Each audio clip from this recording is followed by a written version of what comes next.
Hello, fellow Americans. I'm Mr. Steffler. I'm coming to you from room 111 at Clintondale Middle School, and I'm here to make a 7th grade video about the Mesopotamia unit. Tomorrow is going to be our Mesopotamia exam.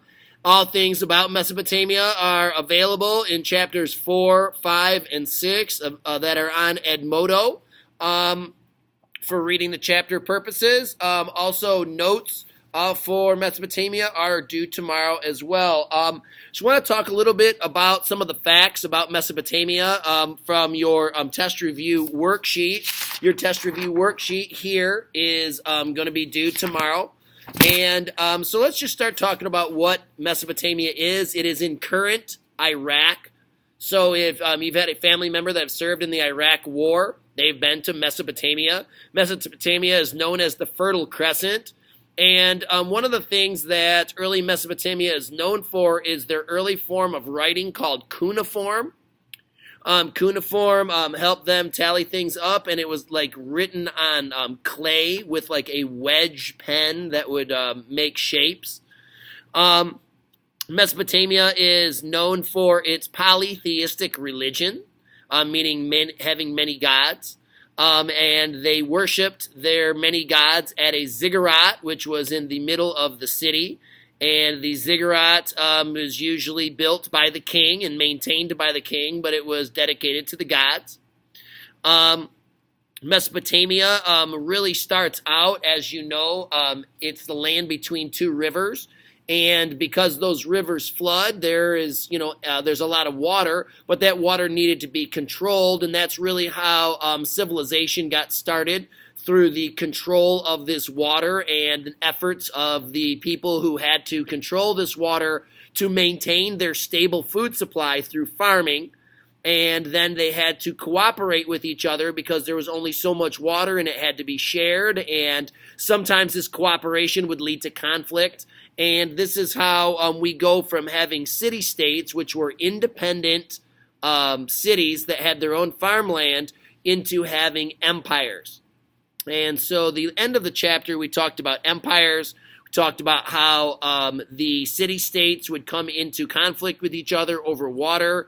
And when one city-state would take over the other, and then another, and then another, and it would eventually become an empire.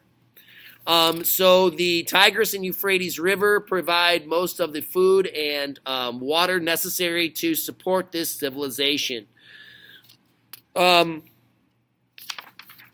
As we move forward, I want to talk about something called the agricultural revolution. The agriculture is farming, and the agricultural revolution is when people realized, hey, I don't have to go looking for berries anymore. I can grow them if I plant these seeds. And they started doing that with all their crops. They started doing it with wheat and berries and different fruit trees. And all of a sudden, because they didn't have to travel so far, they had the ability to do other things. And some of those other things were develop skills that would lead to jobs. And these jobs, because of the stable food supply created by the agriculture, these specialized jobs, some were in military. So my job is to defend the farm so the farm doesn't get overrun by our enemies. So, without the farms, they had nothing. There was no food without the farms. So this was very important, and that's why they call this the agricultural revolution. So it's a revolution because it changed the way people live. Because if you have to go out searching for an animal to kill, it's going to take a lot of time and energy and effort. When you can just go to your barn and pick out the cow that you have trapped and kill it, that's domestication of animals. Or to hold chickens and collect their eggs. You don't have to go looking for chicken eggs. You can actually have your own chickens and their own eggs. So that aspect is very important, this agricultural revolution. We learned about like the Neolithic Age, which is the new Stone Age.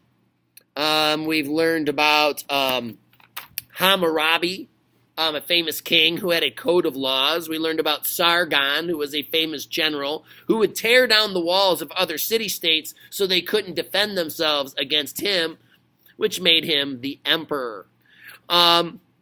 We talked a lot about how the geography of Mesopotamia is basically a deserty area, but because of the rivers and the ability to dig irrigation ditches and things like that, they were able to water their crops. And once you have enough water, then you can have specialized jobs. And one of those specialized jobs is to be the king. So you had the king at the top, and then underneath the king, you had the priests, and then underneath the priests, you had the upper class, and below the upper class, you had the lower class, and below the lower class, you had the slaves. So just remember, the kings are at the top, and the slaves are at the bottom, and the priest is right under the king.